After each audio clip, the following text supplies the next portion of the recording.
Hello students, এটা ইউটিউবে আমার ক্লাস 11 এর ফার্স্ট ক্লাস। তো আমরা ফার্স্ট ক্লাসটা এনসিইআরটি চ্যাপ্টার 2 অ্যাটমিক স্ট্রাকচার দিয়ে শুরু করব। ওকে, এবার দেখো, তোমরা যখনই যে কোনো কম্পিটিটিভ পরীক্ষার কোয়েশ্চেন দেখবে, সেট, নিট, জেই মেইন, জেই অ্যাডভান্স, কেভিপিআই, সব জায়গাতেই দেখবে এই চ্যাপ্টারটা থেকে অ্যাটলিস্ট তুমি একটা থেকে দুটো কোয়েশ্চেন পাবে। ইনফ্যাক্ট বোর্ড, তোমার স্কুলের পরীক্ষা, সব জায়গায় এই chapter is very very important. কিন্তু ফর মি, এতদিন পড়ি আমার যেটা মনে হয়েছে যে এই চ্যাপ্টারটা শুধুমাত্র পরীক্ষা, কোয়েশ্চেন, নম্বর, তার থেকে অনেক ঊর্ধ্বে। এই চ্যাপ্টারটা আজ থেকে 120-30 বছর আগেকার কিছু মানুষের ইতিহাসের গল্প, তাদের ইনোভেশন, তাদের চিন্তা ভাবনা গোটা পৃথিবীর ইতিহাসটাকে বদলে দিয়েছে। শর্টিঞ্জার, আইনস্টাইন, ডি ব্রগলি, এদের গল্প। And this chapter is just the foundation, just the stepping stone of today's science. একটু শক্ত লাগতে পারে, না শক্ত হয়তো লাগবে না, কারণ ছোটবেলা থেকে তোমরা অনেক দিন ধরে অ্যাটমিক স্ট্রাকচার পড়ে এসছো। তো আমি যেটা ফার্স্ট এই লেকচারটাতে করব সেটা হচ্ছে ছোটবেলায় ওই রাদারফোর্ড থিওরি অবধি যা যা আমরা ক্লাস 10 অবধি পড়েছিলাম সেটার একটা ছোট্ট রিক্যাপচুলেশন করব। ওকে, তার একটা ছোট্ট রিক্যাপচুলেশন। ধরো, খুব সিম্পল কয়েকটা জিনিস দিয়ে আমরা শুরু করি। প্রথম ধরো, আমরা ছোটবেলা থেকে পড়ে এসেছি অ্যাটমস, তাই তো? একদম ক্লাস 8 এ চলে এসো। অ্যাটমস, অ্যাটমসকে আমরা কিভাবে ডিফাইন করেছিলাম? বলেছিলাম যে atom is the smallest part of an element or a compound which may or may not exist independently but can take part in a chemical reaction. ধরে নাও আমার একটা ক্লাসরুম আছে, এই একটা চৌকো ক্লাসরুম। এই ক্লাসরুমে টোটাল 50টা স্টুডেন্ট আছে। ওকে, 50 জনের মধ্যে আমি মিনিমাম কজনকে এই ক্লাসরুমের বাইরে বার করতে পারবো বল? Simple story.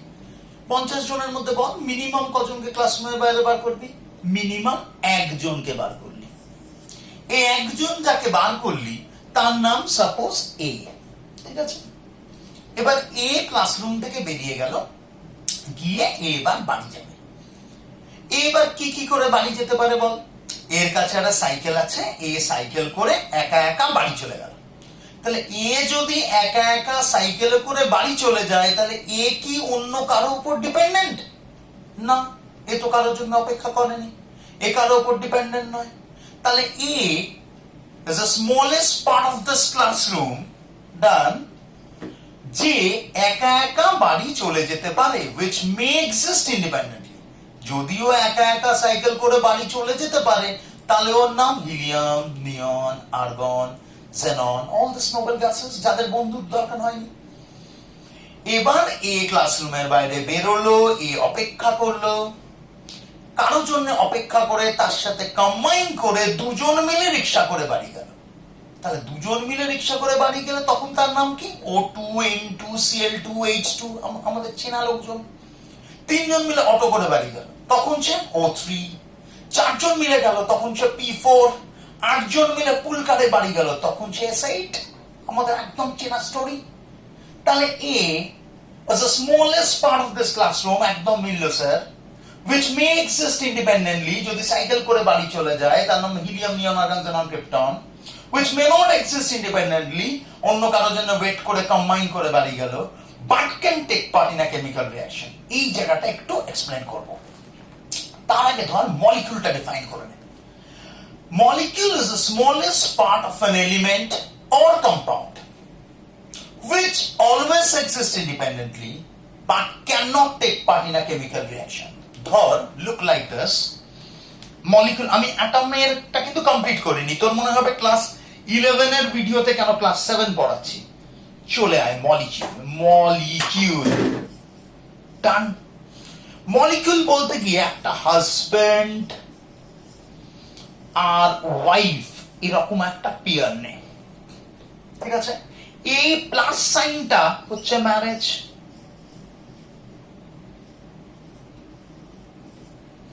ঠিক আছে? এই হাজবেন্ডটা হচ্ছে আমার অ্যাটম, এই ওয়াইফটা হচ্ছে আমার অ্যাটম, এই পুরো পেয়ারটা আমার হচ্ছে মলিকিউল। ধর এবার দেখ, যখন হাজব্যান্ড ওয়াইফ একসাথে কোনো পার্টিতে যাচ্ছে, তাদের বেসিক্যালি অন্য কাউকে আর কোম্পানির জন্য প্রয়োজন নেই, তাহলে they are always independent. They are the smallest part of this party, যাদের অন্য কাউকে আর লাগছে না। কিন্তু ভেবে দেখ, যখন হাজবেন্ড অলরেডি ওয়াইফের সাথে বন্ডেড আছে এথিক্যালি, এই ছেলেটা কিন্তু অন্য কোনো মেয়ের সাথে থাকতে পারে না, এই মেয়েটা এথিক্যালি অন্য কোনো ছেলের সাথে থাকতে পারে না, তাই না? কারণ তারা অলরেডি ম্যারিড। এই ছেলেটাকে যদি অন্য কোনো মেয়ের সাথে থাকতে হয়, তাহলে এই বন্ডটা ভাঙতে হবে। Same thing should be done by this girl. তাহলে বন্ডটা ভেঙে, বন্ডটা ডিভোর্স করে, তারপর এর ইন্ডিপেন্ডেন্ট লাইফ লিড করতে পারবে, এর ইন্ডিপেন্ডেন্ট লাইফ লিড করতে পারবে।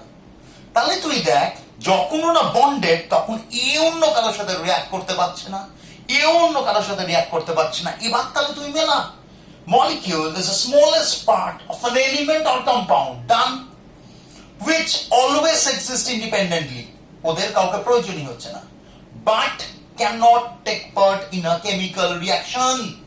মলিকিউলকে ভেঙে অ্যাটম হতে হবে, তবেই তার পক্ষে কেমিক্যাল রিঅ্যাকশন করা সম্ভব। তাহলে এবার বল, বিরাট কোহলি অ্যাটম না molecule? Atom. Indian cricket team molecule. Virat Kohli Indian cricket টিমের হয়ে খেলাকালীন কি আইপিএল খেলতে পারবে? পারবে না।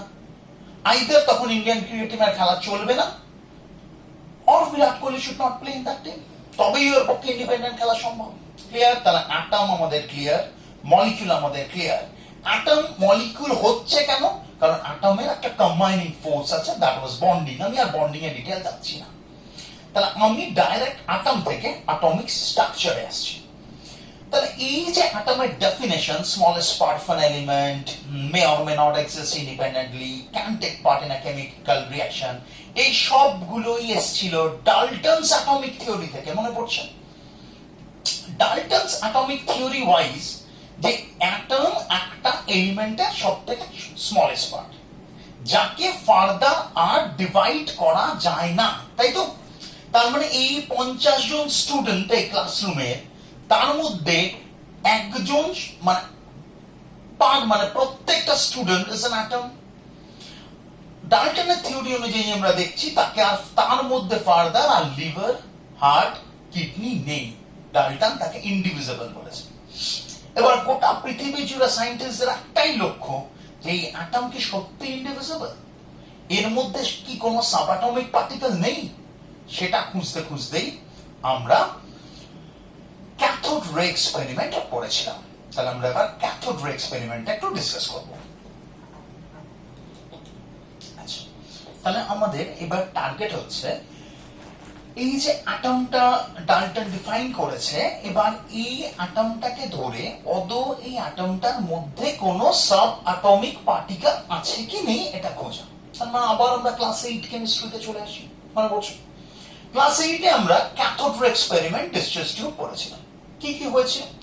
ধরো একটা কাঁচের টিউব নিয়ে নিয়েছি, ধর যে ঘরটাতে তুই বসে আছিস সেটা একটা ডিসচার্জ টিউব ধরনের। একটা দেওয়াল তোর ক্যাথোড, একটা দেওয়াল তোর অ্যানোড, একটা ক্যাথোড একটা অ্যানোড ব্যাটারির সাথে কানেক্ট করে দিয়েছিস। এই রুমে একটা ভ্যাকুয়াম পাম্প লাগিয়ে পুরো এখান থেকে এয়ার গুলো বার করে নিয়েছিস। এয়ার বার করেছিস মানে এখানে প্রেসার খুব লো হয়ে গেছে। Pressure is around 10 to the power minus 3 mm of mercury, very low pressure. সাংঘাতিক হাই ভোল্টেজ অ্যাপ্লাই করে দিয়েছিস, হাই ভোল্টেজ। ভোল্টেজ অ্যাপ্লাই করে এবার তুই সুইচ অন করে দিয়েছিস। আর একটা কথা, মজার কথা, এই যে অ্যানোড আছে এর পিছনে যে দেওয়ালটা আছে, যে ডিসচার্জ টিউবের কাঁচটা আছে, ওখানে ভালো করে ফ্লুরোসেন্স স্ক্রিন, জিঙ্ক সালফাইডের স্টিকার ধরে ভালো করে জিঙ্ক সালফাইড মেরে দিয়েছিস, যাতে এখানে গিয়ে কিছু যদি গিয়ে স্ট্রাইক করে তুই ছোট ছোট সেন্টিলেশনস, ফ্লোরোসেন্স দেখতে পাবি। ঠিক আছে? এই হচ্ছে পুরো হিস্ট্রিটা করে দিয়েছে। এখানে কিন্তু কোনো গ্যাস নেই, প্রেসার ইজ ভেরি লো। মনে রাখিস, লো প্রেসার হাই ভোল্টেজ। এবার সুইচ অন করে দিয়েছে। সুইচ অন করতে যেটা হয়েছে সেটা হচ্ছে এদিক থেকে কিছু রেস এদিকে গিয়ে বেসিক্যালি এই ফ্লোরোসেন্স টিউবে টাক টাক করে কিছু ফ্লুরোসেন্স দেখানো শুরু করেছে। তারপর some rays are flowing going from cathode to anode and they are capable of producing fluorescence. Done. এবার এটা যদি ট্রু হয় দেখ, তাহলে মানুষ কি কি ভাবলো, এই রেস গুলো তার মানে লাইট হতে পারে, যে রেস গুলো ক্যাথোড থেকে অ্যানোডের দিকে যাচ্ছে সেগুলো লাইট হতে পারে। বলছে যদি লাইট হয় একটা কাজ করি, একটা ফ্যান নেই, একটা ছোট্ট ফ্যান, 1 2 3, একটা ছোট ফ্যান নেই, একটা ছোট ফ্যান নিয়েছে, এই রেস গুলো যাচ্ছিল, ডান, রেস গুলো যাচ্ছিল, যেতে যেতে কি করলো রেস গুলো, এইখানে ফ্যানটা আছে, এই রেস গুলো যেতে যেতে ফ্যানটাকে মেরে ঘুরিয়ে দিচ্ছে। তাহলে this rays are capable of rotating the paddle wheel, paddle হুইলটাকে ঘোরাচ্ছে, তার মানে এই রেস গুলোর পার্টিকেল নেচার আছে, রেস গুলোর মধ্যে মাস আছে, তার মানে এরা লাইট নয়, ডান, তার মানে এদের মাস আছে। চলো, মাস আছে। এবার বক্তব্য হচ্ছে এই রেসগুলো ক্যাথোড থেকে অ্যানোডের দিকে যাচ্ছে, এরগুলো কি চার্জও আছে, ক্যাথোড নেগেটিভ অ্যানোড পজিটিভ, এদের কি চার্জ আছে? তো বললাম হ্যাঁ চার্জ আছে। আরো শিওর হওয়ার জন্য যেটা করা যায় সেটা হচ্ছে এই উপর দিকে একটা পজিটিভ চার্জ প্লেট আমি বসিয়ে দিই, বসাতে গিয়ে এই রেসগুলো এই বরাবর তো এই দিকে অ্যানোডের দিকে যাচ্ছিল, সেটা না গিয়ে এর পোটেনশিয়াল যদি বেশি থাকে এই রেসগুলো উপরের দিকে গিয়ে স্ট্রাইক করছে। তার মানে গ্র্যাভিটির এগেইনস্টে রেসগুলো পজিটিভের দিকে যাচ্ছে, মানে এই রেসগুলো শিওরলি নেগেটিভলি চার্জ পার্টিকেল। তাহলে দুটো জিনিস খুব ক্লিয়ার হয়ে গেছে, রেসগুলো নেগেটিভলি চার্জ পার্টিকেল, রেসগুলোর মধ্যে মাস আছে কারণ তারা প্যাডেল হুইলকে ঘোরাতে পারছে। এবার বললো তাহলে আর একটা কাজ করা যাক, আমরা এখানে একটা ওপেক বডি দিই, একটা ওপেক কোন একটা বডি দিই, ধর এরকম একটা ওপেক বডি দিই। ওপেক বডি দিলে এখানে আমরা শ্যাডো পাচ্ছি, তাহলে রেস গুলো ওপেক বডির উপর শ্যাডো ফেলতে পারছে, তার মানে এর একটা ওয়েভ নেচারও আছে যেরকম লাইট ফেলে। তাহলে কি কি কমপ্লিকেটেড ব্যাপার দেখ, রেস গুলো নেগেটিভলি চার্জ পার্টিকেল, রেস গুলোর মাস আছে, রেস গুলোর আবার ওয়েভ নেচারও আছে, done, they travels in a straight line. এইসব ইনফরমেশন আমরা ক্যাথোড রে থেকে পেলাম, অবজারভেশন থেকে পেলাম। এবার আমাদের ফার্স্ট কাজ হচ্ছে এই রেসগুলোর যদি চার্জ থাকে, এই রেসগুলোর যদি মাস থাকে, তাহলে আমাকে এই রেসগুলোর চার্জ এবং মাস আলাদা আলাদা করে খুঁজে বার করতে হবে। ক্লিয়ার? সেটার জন্য আমরা কি কি করলাম একটু দেখে নিই। আচ্ছা দেখো, তাহলে ক্যাথোড রে এক্সপেরিমেন্টের এই অবজারভেশনের পর থমসন কি করলেন, থমসন আরেকটা এক্সপেরিমেন্ট করে, এক্সপেরিমেন্টের ডিটেল আমাদের সিলেবাসে নেই, আরেকটা এক্সপেরিমেন্ট করে চার্জ বাই মাসের একটা রেশিও বেরো, মানে এই পার্টিকেল গুলোর চার্জ আলাদা করে পাই। খুব ইন্টারেস্টিং কিন্তু, যে ক্লাসের 50 জনের মধ্যে সব থেকে বাচ্চা ছেলেটার নাম রাজু, তার সে হচ্ছে অ্যাটম, ডাল্টন বললো তাকে আর ভাঙা যায় না, তার মধ্যে লিভার হার্ট কিডনি নেই, সবাই মিলে তেরে পুড়ে তার মধ্যে এবার লিভার হার্ট কিডনি খোঁজা শুরু করলো। ক্যাথোড রে এক্সপেরিমেন্ট থেকে পাওয়া গেল কিছু একটা তো এখানে ডেফিনেটলি আছে, কারণ একটা ইলেকট্রোড অ্যাটম দিয়ে তৈরি, সেখান থেকে যদি একটা নেগেটিভলি চার্জ পার্টিকেল বেরোয় তার মধ্যে, তার মানে একটা নেগেটিভ চার্জ পার্টিকেলের অস্তিত্ব আছে। তাহলে নেগেটিভ চার্জ যদি হয়, নেক্সট টার্গেট হচ্ছে চার্জ খোঁজা, জাস্ট হিস্ট্রি দেখছি। তাহলে চার্জ যদি খোঁজা হয়, থমসন একটা এক্সপেরিমেন্ট করে চার্জ আর মাসের একটা রেশিও পেল, এবং রেশিওটা is this one, 1.7558 into 10 to the power 11 coulomb per KG.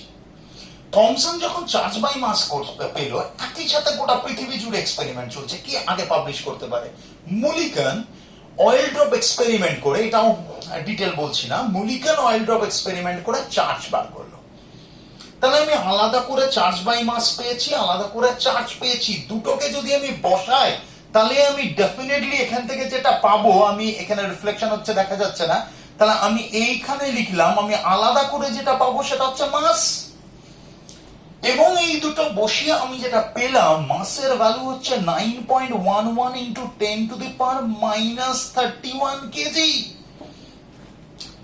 তাহলে একটা ইন্টারেস্টিং জায়গা আমরা পৌঁছে গেছি, যে অ্যাটমের মধ্যে ডেফিনেটলি তাহলে একটা সাবঅ্যাটমিক পার্টিকেল আছে, সেই পার্টিকেলটা নেগেটিভলি চার্জ, এবং তার চার্জ হচ্ছে -1.6 into 10 to the -19 কুলম্ব, তার মাস হচ্ছে 9.11 into 10 to the minus 31 KG.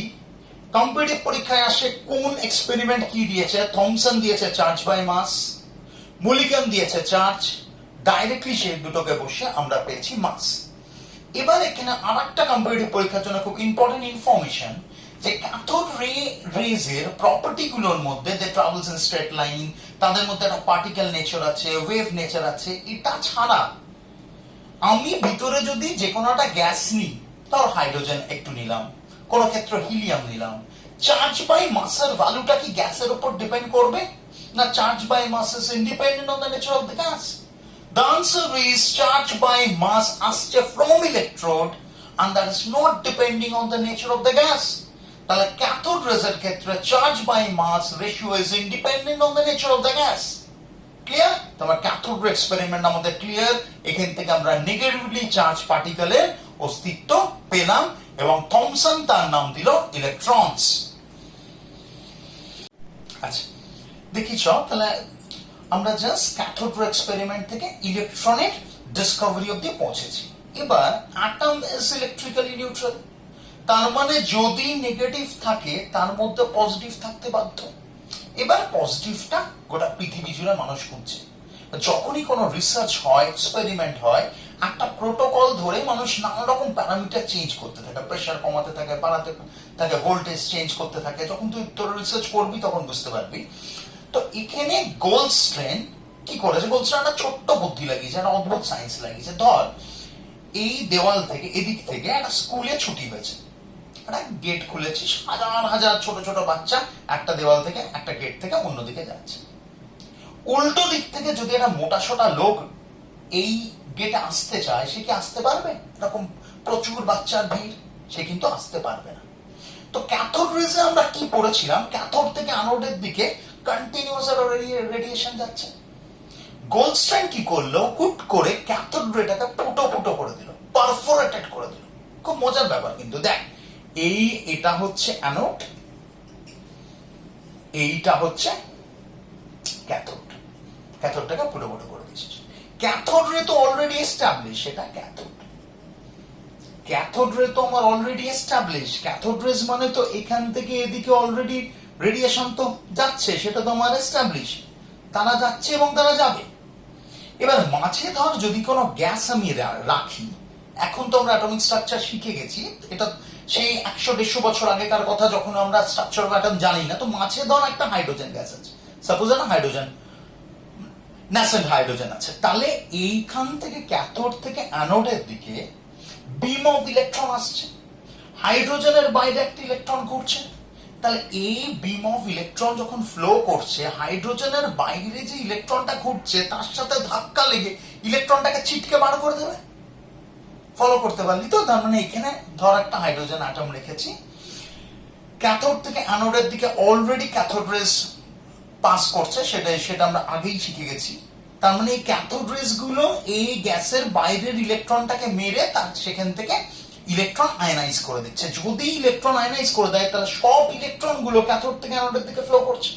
আর মাঝখানে কি থাকলো, এই গ্যাস থেকে ইলেকট্রন বার করে দেওয়ার পর একটা নিউক্লিয়াস থাকলো। ধর একটা কমলা লেবুর খোলা ছাড়িয়ে দিয়েছিস, ছাড়িয়ে দিয়ে যেটা পড়ে আছে সেটা ইজ বেসিক্যালি নিউক্লিয়াস। সেটা এদিকে পাস করতে পারছিল না, কারণ হু হু করে এর দিকে কন্টিনিউয়াস ক্যাথোড রে বেরোচ্ছে। তাহলে গোল্ডস্টেইন এই জায়গাটাকে ফুটো করে দিতে এখান থেকে যে আয়নাইজড ধর H প্লাসটা আছে, সে টুক টুক টুক টুক টুক টুক করে এই গ্যাপ দিয়ে পাস করে এই পিছনে যে দেওয়ালটা আছে সেখানে গিয়ে ফ্লুরোসেন্স দিতে পারছে। তাহলে তুই এখানে ফলো কর কি সুন্দর একটা ব্যাপার। ক্যাথোড থেকে অ্যানোডের দিকে নরমালি ক্যাথোড রেজ ফ্লো করছে, পিছনে ফ্লোরোসেন্স স্ক্রিন, সেখানে তুই দেখতে পাচ্ছিস। মাঝখানে গ্যাস আছে, সেই গ্যাসের সাথে এই রেস গুলো ধাক্কা লাগছে, গ্যাসকে আয়নাইজ করছে। গ্যাসকে আয়নাইজ করার পর গ্যাসের যে পজিটিভলি চার্জ আয়নস আছে, যেটা এতদিন ফিল করতে পারছিলাম না, তারা এই ক্যাথোডের ছোট্ট ফুটোগুলো দিয়ে পাস করে এইখানে গিয়ে ফ্লোরোসেন্স তৈরি করছে। তখন আমরা আইডেন্টিফাই করলাম তাহলে ডেফিনেটলি একটা পজিটিভ চার্জ পার্টিকেল আছে। এদের নাম দিলাম আমরা ক্যানেল রেস, CANAL, ক্যানেল রেস। ক্লিয়ার? এবার বক্তব্য হচ্ছে এদের প্রপার্টি কি। ফ্লোরোসেন্স করতে পারে, স্ট্রেট লাইনে মুভ করে, প্যাডেল হুইল রোটেট করতে পারে, শ্যাডো ফেলতে পারে, মানে ওয়েভ নেচার আছে, কিন্তু দ্য বেসিক ডিফারেন্স ইজ, এটা প্লাস ওটা মাইনাস সেটা বলছি না, তো বেসিক ডিফারেন্স ইজ, এটা কিন্তু এমস এ পড়েছিল, the basic difference is cathode রেজের charge by mass is same irrespective of the nature of the gas, কারণ ক্যাথোড রেজ গ্যাসের উপর ডিপেন্ড করছে না, ক্যানন রেজ এরা কিন্তু গ্যাসের উপর ডিপেন্ড করছে, কারণ ক্যানল রেসটা কি, অনেক বাচ্চা কিন্তু পড়াতে গিয়ে আমায় বলেছে স্যার ক্যানল রেস প্রোটন, তা কিন্তু নয়। ক্যানল রেস এখানে থাকা গ্যাসটার বাইরে থেকে ইলেকট্রনটাকে বার করে নেওয়ার পরে যে আয়নাইজ পোর্শনটা হচ্ছে ক্যানল রেস। তাহলে তুই কমলা লেবু নিলে তার খোলা ছাড়িয়ে দিলে ক্যানল রেস হচ্ছে কমলা লেবুর খোলা বাদ দিয়ে, যেটা পাতিলে লেবু নিলে ক্যানল রেস অন্য হয়ে যাবে। তাহলে যেরকম গ্যাস নিবি ক্যানল রেসের চার্জ বাই মাস সেরকম হবে। তাই ই বাই এম, এটা কিন্তু 8-9 অনেক এর wrong conception. E by M canal রেসের কিন্তু ডিফারেন্ট হবে, and it will depend on the nature of the gas, because canal rays are not proton, they are ionized portion of the gas. তাহলে helium নিলে He plus থাকবে, hydrogen নিলে H plus থাকবে, it will depend, মানে E by M ratio will depend on the nature of the gas. এবার একইভাবে charge by mass ratio বার করেছেন, suppose hydrogen নিয়ে চার্জ বাই মাস রেশিও বার করেছে, চার্জ বার করেছে, দুটোকে বসিয়ে মাস পেয়েছে, এবার দেখছে হাইড্রোজেনের জন্য যে মাসটা পাচ্ছে হিলিয়ামে তার রিপিটেশন হচ্ছে, আর একটা অ্যাটমে তার আবার তার কিছু টাইমস হচ্ছে, তার মানে বললো যে হাইড্রোজেনের জন্য আমি যেটা পাচ্ছি তার মানে তার বেসিক্যালি ইন্ট্রিগাল টাইমস প্রত্যেকটা অ্যাটমে আছে, তার মানে এটা হচ্ছে সেই পজিটিভ ইউনিট পার্টিকেল, এবং তার নাম দিলাম প্রোটনস। ক্লিয়ার? চলো নেক্সট কোশ্চেনে যাচ্ছি। আচ্ছা, তাহলে একটা নেগেটিভলি চার্জ পার্টিকেল আবিষ্কার হয়ে গেছে, পজিটিভলি চার্জ পার্টিকেল আবিষ্কার হয়ে গেছে, তার মানে যে ছেলেটাকে আর ভাঙা যাচ্ছিল না তার মধ্যে অলরেডি একটা লিভার আছে একটা কিডনি আছে, আবিষ্কার হয়ে গেছে, লিভার প্লাস কিডনি মাইনাস হয়ে গেছে। এবার রাদারফোর্ড যে মানে এবার চারিদিক থেকে পৃথিবীর লোকজন চেষ্টা করছে যে তার মানে অ্যাটমের স্ট্রাকচারটা কিরকম, কেমন দেখতে অ্যাটমকে, তো সেটা করতে গিয়ে দেখ রাদারফোর্ডের আগে থমসন ওই পাম পুডিং মডেল দিয়েছিল বা ওয়াটারমেলন মডেল দিয়েছিল, ওটা ডিটেল ডিসকাস করলাম না। একটা তরমুজকে কাটলে লাল পোর্শনটা বলেছিল হচ্ছে প্রোটন, আর তার মধ্যে যে বীজগুলো ছিল সেগুলো বলেছিল ইলেকট্রনস, কিন্তু সেটা কোনো অ্যাটমের মানে ক্যারেক্টারিস্টিক্স এক্সপ্লেন করতে পারেনি, সো দ্যাট ওয়াজ ডিসরিগার্ডেড। তো রাদারফোর্ড মডেলে, রাদারফোর্ড মডেলটা আমার খুব ইন্টারেস্টিং লাগে। সেটা হচ্ছে ধর তোকে বললাম একটা অন্ধকার জায়গা আছে, তুই দৌড়া, একটা অন্ধকার জায়গা আছে তুই দৌড়া, তুই কি করে বুঝবি সেখানে কোনো অবস্টাকেল আছে কি নেই? তো ছেলে পিলে বলে স্যার টর্চ দিয়ে দেখবো, টর্চ নেই, তুই কি করবি একটা অন্ধকার জায়গায় কোনো অবস্টাকেল আছে না নেই কি করে বুঝবি? বেশ কিছু ছেলে বলে স্যার একটা ঢিল নেব, ছুড়বো, যদি ঢিল পাস করে যায় তাহলে ফাঁকা জায়গা আছে, যদি লেগে ব্যাক করে তাহলে অবস্টাকেল আছে। আমি বলি exactly Rutherford exactly done the same thing. Rutherford একটা গোল্ড ফয়েল নিয়েছে, ও জানে না কেমন দেখতে, রাদারফোর্ড কিছু ঢিল নিয়েছে, ঢিলগুলোর নাম হচ্ছে আলফা পার্টিকেল। ঢিলগুলো কেমন দেখতে, একটা হিলিয়াম যার দুটো প্রোটন, মানে অ্যাটমিক নাম্বার 2 মাস নাম্বার 4, দুটো ইলেকট্রন আছে, সেখান থেকে দুটো ইলেকট্রন আমি বাদ দিয়ে দিয়েছি, so I get helium plus 2, this is your alpha particle. তাহলে তুই কিছু ঢিল হাতে নিয়েছিস, সেই ঢিলগুলো হচ্ছে তোর পজিটিভলি চার্জ ঢিল। ডান।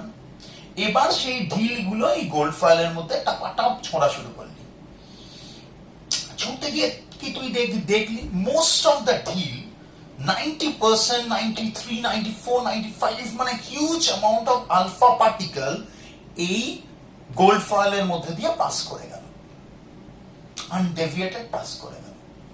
কিছু আলফা পার্টিকেল স্ক্যাটার্ড হয়ে চলে এলো, ব্যাক করে স্ক্যাটার্ড হয়ে চলে এলো। দেখ এই গোটা জায়গাটাতেই কিন্তু ফ্লোরোসেন্স স্ক্রিন লাগানো আছে, এটা গোল্ড ফয়েল, এখান দিয়ে এইগুলো হচ্ছে আলফা পার্টিকেল, ছুটছিস তাহলে পাস করে যাচ্ছে। কিছু স্ক্যাটার হয়ে বেরিয়ে গেল, আর কিছু আলফা পার্টিকেল লেগে একদম 180 ব্যাক করে গেল। এই হচ্ছে ঢিল ছোড়া টোটাল অবজারভেশন। এখান থেকে রাদারফোর্ড কি কি কনক্লুড করলো, কি কি বলতে পারলো? রাদারফোর্ড প্রথম বলল যে একটা অ্যাটমে প্রচুর ফাঁকা জায়গা আছে, না হলে most of the alpha particle pass করে যেতে পারতো না, ছোটবেলায় শিখেছিলাম। সেকেন্ড বলল আলফা পার্টিকেল যার সাথে লেগে ব্যাক করছে, ধরো না তুই সাইকেল করে যাচ্ছিস, তুই লেগে টাক করে ব্যাক করে গেলি, মানে তোর সাইকেলের থেকে হেভিয়ার কিছুর সাথে লেগে তুই ব্যাক করছিস। তার মানে ওর বক্তব্য যে অ্যাটমে প্রচুর ফাঁকা জায়গা আছে। সেকেন্ড হচ্ছে কিছু আলফা পার্টিকেল লেগে ব্যাক করে যাচ্ছে, মানে there is definitely a heavy thing in this atom, এবং সেটা সেন্টার অফ দ্য অ্যাটমে আছে, এবং এই হেভি পোর্শনটা ডেফিনেটলি পজিটিভলি চার্জ একটা পোর্শন, না হলে আলফা পার্টিকেল নিজেও পজিটিভলি চার্জ, সেই লেগে ব্যাক করছে, মানে যার সাথে ধাক্কা লাগছে that is also positively charge. তার মানে একটা পজিটিভলি চার্জ জায়গা আছে, এবং that is very heavy one. চারিদিকে প্রচুর ফাঁকা জায়গা আছে যেখান দিয়ে most of the alpha particle back pass করে যাচ্ছে। এবার প্রশ্ন হচ্ছে তাহলে আলফা পার্টিকেল গুলো যে ব্যাক করলো, ঠিক আছে, তার মানে যদি আমি নাম্বার অফ পার্টিকেল এখানে নিলাম, নাম্বার অফ পার্টিকেল আর স্ক্যাটারিং অ্যাঙ্গেল প্লট করি, এটা একবার আইডিজিতে এসেছিল, তার গ্রাফ কিরকম হবে, তার গ্রাফ দেখেছি আমরা এই রকম যাচ্ছে, মানে এটা 0 ধর, এটা 180, যত আমি অ্যাঙ্গেল 180 দিকে যাচ্ছে নাম্বার অফ স্ক্যাটারিং কমছে। তার মানে প্রচুর ফাঁকা জায়গা, কোনো একটা পজিটিভ পোর্শন আছে, সেটা ভারী, সেটা মাঝখানে আছে। এই দুটো কনক্লুশন রাদারফোর্ড মডেল দিয়ে। এবার এই দুটো কনক্লুশন থেকে আমরা এরকম ভাবছি যে তাহলে তাহলে অ্যাটমকে দেখতে কিরকম হতে পারে। তার মানে অ্যাটমকে রাদারফোর্ডের হিসেব অনুযায়ী অ্যাটমকে দেখতে একটা ক্রিকেট মাঠের মতো, মাঝখানের পিচটা হচ্ছে নিউক্লিয়াস, ও প্রথম নিউক্লিয়াসের আইডিয়া দিল, মাঝখানের পিচটা হচ্ছে নিউক্লিয়াস, সেই নিউক্লিয়াসে যে ব্যাটিং করছে তার নাম প্রোটন, বাইরে প্রচুর ফাঁকা জায়গা, সেখানে যারা ফিল্ডিং করছে তারা ইলেকট্রন। এখন এখানে একটা জিনিস বুঝতে হবে যে এই যদি প্রোটন হয়, যদি মাঠের পিচটা হচ্ছে প্রোটন, বাইরে প্রচুর ফাঁকা জায়গা, সেখানে ইলেকট্রন ঘুরছে, প্রথমও বললো ইলেকট্রন ঘুরছে, কেন ইলেকট্রন তো দাঁড়িয়েও থাকতে পারতো। এখন তুই খুব ইজিলি বুঝতে পারবি যে পজিটিভ নেগেটিভকে টানে, electrostatic force of attraction. Electron যদি না ঘুরতো তাহলে ওর বাইরের দিকের ফোর্স কাজ করতো না, ওর বাইরের দিকের ফোর্স যদি না কাজ করতো তাহলে ইলেকট্রনটা গিয়ে নিউক্লিয়াসে পড়ে যেত। তাহলে রাদারফোর্ড ফার্স্ট বললো যে এটা এখানে দুটো ফোর্স কাজ করছে, সেন্ট্রিফিউগাল ফোর্স, সেন্ট্রিপেটাল ফোর্স, দুটো ফোর্স দুজনকে ব্যালেন্স করছে বলে অ্যাটম মানে ইলেকট্রনটা নিউক্লিয়াসের চারিদিকে ঘুরছে, এবং এটাকে আমাদের সোলার সিস্টেমের সাথে তুলনা করা হয়। আর রাদারফোর্ড কি ইনফরমেশন দিল, এটা আইআইটিজেইতে এসেছিল যে অ্যাটমিক রেডিয়াস, একদম ইনফরমেশন, অ্যাটমিক রেডিয়াস মোটামুটি ও কত ক্যালকুলেট করলো, আর নিউক্লিয়ার রেডিয়াস কত ক্যালকুলেট করলো, নিউক্লিয়ার রেডিয়াস দুটো ভ্যালু মনে রাখবি, এটা হচ্ছে 10⁻⁻15 মিটার, এটা হচ্ছে 10⁻⁻10 মিটার। দেখ কোনটা বড়, ডেফিনেটলি 10⁻10। তার মানে অ্যাটমিক রেডিয়াস আর নিউক্লিয়ার রেডিয়াসের মধ্যে atomic radius is 10⁵ Times greater than nuclear radius. Clear? এই ইনফরমেশনটা কিন্তু লাগে, এখান থেকে ভলিউমের কোয়েশ্চেন দেয় যে অ্যাটমিক ভলিউম আর নিউক্লিয়ার ভলিউমের মধ্যে রেশিও বার করো, ডায়ামিটারের কোয়েশ্চেন দেয়, এখান থেকে এবার পাতি তুই করে নিবি। এই দুটো information is very very important. হলো রাদারফোর্ড থিওরি থেকে এবার আমাদের মনে হচ্ছে রাদারফোর্ডের ডিফেক্টে আসতে হবে। তাহলে রাদারফোর্ড থিওরিটা কিন্তু একটা ব্রেক থ্রু এনেছিল অ্যাটমিক স্ট্রাকচারে, কারণ এ প্রথম বললো অ্যাটম গোল, নিউক্লিয়াস গোল, বাইরে ইলেকট্রন ঘুরছে, ভিতরে প্রোটন আছে, প্রোটন ইলেকট্রনকে টানছে। ক্লিয়ার? আমরা নেক্সট পোর্শনে যাচ্ছি, ডিফেক্ট অফ রাদারফোর্ড। আচ্ছা, এবার তাহলে আমরা ড্রব্যাক অফ রাদারফোর্ডস থিওরি আসি। তাহলে রাদারফোর্ডের কথা অনুযায়ী কি হলো যে মাঝখানে পিচটা নিউক্লিয়াস, চারিদিকে ইলেকট্রন ঘুরছে, this is what Rutherford said. এবার ক্লার্ক ম্যাক্সওয়েল বলল যে কোন চার্জ, বেসিক্যালি এটা এস্টাবলিশ থিওরি, কোন চার্জ পার্টিকেল যদি হয় তার সে যদি একটা অ্যাক্সিলারেটিং ফিল্ডের মধ্যে দিয়ে ঘোরে, মানে তার মোশনে যদি অ্যাক্সিলারেশন থাকে, তাহলে it will radiate energy of its own frequency. এবার দেখ, electron is a charge particle, নিউক্লিয়াসের বাইরে এটা ঘুরছে মানে there is an acceleration, তার মানে ইলেকট্রন মাস্ট রেডিয়েট এনার্জি। আমি আরো ইজি করে বলছি, মাঝখানের পিচটা নিউক্লিয়াস, বাইরে ধর তুই দৌড়াচ্ছিস, তুই ইলেকট্রন, তাহলে প্রথমবার তুই যে স্পিডে দৌড়াবি, পরের বার তো স্পিড কমবে, আস্তে আস্তে তুই হাঁপিয়ে গিয়ে অজ্ঞান হয়ে থেমে যাবি। তুই থেমে যাওয়া মানেই নিউক্লিয়াস তোকে টানছে, বিকজ তুই negative charge, nucleus positive charge, তুই নিউক্লিয়াসে গিয়ে ধপ করে পড়ে যাবি। তার মানে অ্যাটমিক স্ট্রাকচার শুড কোলাপস। কিন্তু this is not happening in reality. In reality, atom is highly stable. তাহলে Rutherford could not explain the stability of atom. Clear? Rutherford explain করতে পারলো না যে ইলেকট্রন কেন নিউক্লিয়াসে অজ্ঞান হয়ে পড়ে যায়নি। সেকেন্ড রাদারফোর্ডের ডিফেক্ট হচ্ছে লাইন স্পেকট্রাম। এখন স্পেকট্রামটা একটু ভালো করে বুঝে। আচ্ছা, দেখো রাদারফোর্ডের সেকেন্ড ডিফেক্টটা বলার আগে আমরা একটু স্পেকট্রামটা বুঝে নিই। আমি বোর্ড ওয়ার্কটা খুব খারাপ করি।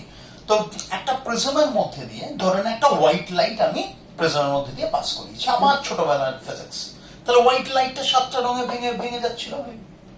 এই যে 7টা রং, এখানে একটু ভালো করে বলছি, 7টা রঙের মধ্যে দেখ, যদি তুই কন্টিনিউয়াস একটা স্পেকট্রাম দেখিস, তোকে ভালো করে বুঝতে হবে যে ভায়োলেটের পরে যখন ইন্ডিগো হচ্ছে, ইন্ডিগোর পরে যখন ব্লু হচ্ছে, ব্লু এর পরে এখন গ্রিন হচ্ছে, কোথাও কিন্তু কোনো গ্যাপ নেই। মানে ভায়োলেট চেঞ্জ হতে হতে হতে হতে হঠাৎ করে ইন্ডিগো হয়ে যাচ্ছে, ইন্ডিগো থেকে আস্তে আস্তে হঠাৎ করে ব্লু হয়ে যাচ্ছে। মানে ভায়োলেট একটা ব্যান্ড, তারপর একটা গ্যাপ, তারপর ইন্ডিগো, এরকম কিন্তু নেই। তো এরকম যদি একটা কন্টিনিউয়াস চেঞ্জ হয়, এটাকে আমরা ব্যান্ড স্পেকট্রাম বলি। নর্মাল লাইট 7টা কালারে ভেঙে যেরকম ব্যান্ড স্পেকট্রাম হয় সেরকম হয়। এখন দেখা গেল যে এই লাইট, সাপোজ লাইট কোন একটা অ্যাটম, মলিকিউল বা আয়নের মধ্যে দিয়ে পাস করালে সাপোজ এই 7টা কালারের মধ্যে আমি দেখলাম এই সব কালার পত্রগুলো আছে, এখানে 3টে কালার মিসিং হচ্ছে। সাপোজ ভায়োলেটটা মিসিং হচ্ছে, সাপোজ অরেঞ্জ মিসিং হচ্ছে, ভায়োলেট নেই, অরেঞ্জ নেই, আর কোনো একটা কালার নেই, ধর রেড নেই সাপোজ। ভালো করে দেখ, লাইট ভেঙে যাচ্ছে 7টা কালার। 7টা কালারের মধ্যে হিসেব কি? ভায়োলেট কখন ইন্ডিগো হচ্ছে, ইন্ডিগো কখন ব্লু হচ্ছে, তাদের মধ্যে কিন্তু কোনো গ্যাপ নেই, দেয়ার কন্টিনিউয়াস স্পেকট্রাম। এবার এই লাইটটা কোনো একটা অ্যাটম মলিকিউলের মধ্যে দিয়ে পাস করলাম, পাস করে দেখা যাচ্ছে এই লাইটের 7টা কালার এর মধ্যে ধর 3টে কালার নেই, আমার সব আছে, এই 3টে কালার নেই। এই ধরনের স্পেকট্রামকে আমরা বলি অ্যাবজর্পশন স্পেকট্রাম। আর উল্টো করে ভাব, যদি একটা অ্যাটম কে আমি এক্সাইট করি, এবার এক্সাইট কি দিয়ে করবি? হিট দিয়ে করতে পারিস, লাইট দিয়ে করতে পারিস। এক্সাইট করার পর এই একটা এনার্জি রেডিয়েট করছে, ডান। এবার এই এনার্জি যেটা রেডিয়েট করছে, এটা in form of the light দিয়ে আমরা কি দেখছি? আমরা দেখছি যে একটা মানে যে এনার্জিটা রেডিয়েট করছে তার মধ্যেও 3টে কালার রেডিয়েট করলো। সাপোজ রেডিয়েট করলো ভায়োলেট, রেডিয়েট করলো গ্রিন, রেডিয়েট করলো অরেঞ্জ। পুরোটা কালো, কিন্তু তার মধ্যে এই 3টে কালারও রেডিয়েট করলো। আর এখানে হচ্ছে পুরোটা কালার, তার মধ্যে এই দুটো কালারও অ্যাবজর্ব করে নিল। এই ক্যাটাগরিটাকে বলি অ্যাবজর্পশন স্পেকট্রাম, এই ক্যাটাগরিটাকে বলি এমিশন স্পেকট্রাম। এবার প্রশ্ন হচ্ছে যে রাদারফোর্ডের সেকেন্ড ডিফেক্টটা কি দাঁড়িয়েছে? রাদারফোর্ডের সেকেন্ড ডিফেক্টটা দাঁড়িয়েছে যে একটা অ্যাটমের মধ্যে এক্সাইট করে দিচ্ছি, তাহলে অ্যাটমটা একটা অ্যামাউন্ট অফ লাইট এমিট করছে। একটা অ্যামাউন্ট অফ লাইট যেটা এমিট করছে, সেটা পার্টিকুলার কিছু ওয়েভলেন্থ এমিট করছে। সাপোজ ভায়োলেট এমিট করছে, কি গ্রিন এমিট করছে। এবার যেটা দেখা যাচ্ছে যে সাপোজ আমি হাইড্রোজেন নিচ্ছি, হাইড্রোজেন প্রত্যেক এক্সাম্পল বলছি, কিন্তু প্রত্যেকবারই সাপোজ ভায়োলেট আর গ্রিন এমিট করছে। আবার হিলিয়াম নিচ্ছি, হিলিয়াম প্রত্যেকবারই সাপোজ ইয়েলো আর অরেঞ্জ এমিট করছে। তাহলে পার্টিকুলার একটা অ্যাটমকে এক্সাইট করার পর এই দুটো কালারের লাইট কেন এমিট করছে? পার্টিকুলার দুটো লাইন এমিট করছে। সোডিয়াম পার্টিকুলার হয়তো 3টে কালার এমিট করছে, পার্টিকুলার ফ্রিকোয়েন্সিতে এমিট করছে, পার্টিকুলার ওয়েভলেন্থে এমিট করছে। এবার দেখ, মানুষের নিজস্ব পরিচয় হচ্ছে তার ফিঙ্গারপ্রিন্ট, বায়োমেট্রিকে আমরা ইউজ করি। তার মানে অ্যাটমের যদি প্রত্যেকটা অ্যাটম এক্সাইট হওয়ার পরে যদি পার্টিকুলার একটা ফ্রিকোয়েন্সি এমিট করে, তাহলে এই ফ্রিকোয়েন্সিটা হচ্ছে এই অ্যাটমের ফিঙ্গারপ্রিন্ট।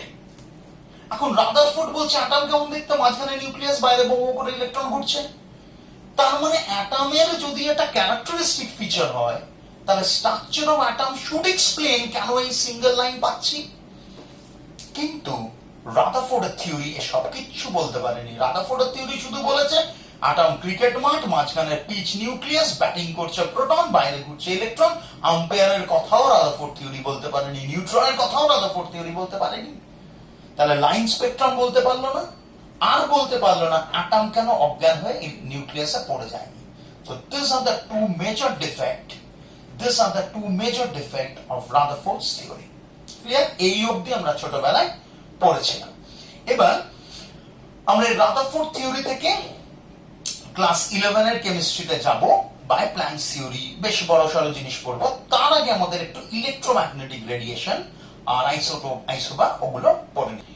এবার আমাদের রাদারফোর্ডের ডিফেক্টটা সলভ করতে হবে। রাদারফোর্ডের ডিফেক্টটা সলভ করতে গেলে আমাদের বোরস থিওরিতে যেতে হবে। তো বোরস থিওরিতে যাওয়ার আগে আমরা কয়েকটা 3 অবধি যা যা পড়েছি আবার সেগুলো পড়ে নেব। তো সেখানে প্রথম নাম্বার 1 ইলেকট্রোম্যাগনেটিক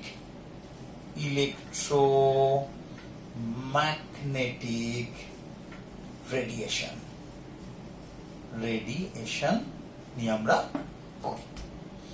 ইলেকট্রোম্যাগনেটিক রেডিয়েশনে কি কি পড়েছিলাম? নাম্বার 1 যে স্যার একটা ওয়েভ থাকে, একটা ইলেকট্রিক্যাল ফিল্ড থাকে, আর ঠিক তার পারপেন্ডিকুলার, এখানে আঁকতে আমি পাচ্ছি না, এই বরাবর একটা ইলেকট্রিক্যাল ফিল্ড থাকে, আর এর পারপেন্ডিকুলার একটা ম্যাগনেটিক ফিল্ড থাকে। This is your electromagnetic wave. সেখান থেকে কি কি বক্তব্য দেয়া হয়েছিল? এই যে দেখ, এই মাথা টু এই মাথায়, ক্রেস্ট টু ক্রেস্ট, এই ডিসটেন্সটাকে আমরা বলেছিলাম ল্যামডা বা ওয়েভলেন্থ। ঠিক আছে, এগুলো সব ছোটবেলায় পড়া, ওয়েভলেন্থ। তার ইউনিট লেন্থের যে ইউনিট, তোর এখানে কাজ হচ্ছে খুব ভালো করে নোটস থেকে ইউনিট কনভার্সন গুলো ভালো করে দেখে নেয়। ল্যামডা। পয়েন্ট বি ছিল ফ্রিকোয়েন্সি। QUENCY, frequency. ফ্রিকোয়েন্সি ছোটবেলায় এফ দিয়ে ডিনোট করতিস, ক্লাস 11 এ নিউ দিয়ে ডিনোট করবি, এই যে নিউ। ফ্রিকোয়েন্সি মানে কি দেখেছিলাম? Number of vibration per second. এক সেকেন্ডে 10 বার ভাইব্রেট করলে ফ্রিকোয়েন্সি 10। এবার তার সাথে একটা টার্ম পড়েছিলি টাইম পিরিয়ড, যেটা ছিল একটা কমপ্লিট ভাইব্রেশন হতে কতটা টাইম লাগে। ডান। এবং আমরা এটা শিখেছিলাম যে frequency is inversely proportional to time period. Frequency equal to 1/t. এবার এই পুরো জিনিসটাকে নিয়ে আমরা যদি এদিকে একটু দেখি যে ভেলোসিটি, ক্লাস ভেলোসিটি একদম 6-7 এ স্পিড করেছিলাম যে equal to distance by time. তাহলে velocity equal to displacement by time, একদম। এবার ভেলোসিটি, আমরা লাইটের জন্য কাজ করছি। লাইট একটা ইলেকট্রোম্যাগনেটিক ওয়েভ। ইলেকট্রোম্যাগনেটিক ওয়েভের যা যা প্রপার্টিজ 9 এ ফিজিক্সে পড়েছিলি, যে they don't need medium to pass, সবগুলো কারেক্ট একদম। তো ভেলোসিটি লাইটের জন্য, ফর লাইট এটা সি দিয়ে রিপ্রেজেন্ট করছে। তাহলে ভেলোসিটি ডিসপ্লেসমেন্ট, কতটা ট্রাভেল করছে, ডিসপ্লেসমেন্ট ইজ ইউর ল্যামডা। তাহলে ডিসপ্লেসমেন্টের জায়গায় ল্যামডা বসা, ডিভাইডেড বাই টি। 1/t সমান কি পেয়েছিস? ফ্রিকোয়েন্সি। তাহলে c equal to lambda into 1/t। 1/t সমান কি পেয়েছিস? ফ্রিকোয়েন্সি। ফ্রিকোয়েন্সিকে কি দিয়ে লিখেছিস তুই? নিউ। ভালো করে ফলো করে নে, নোটসে করা আছে।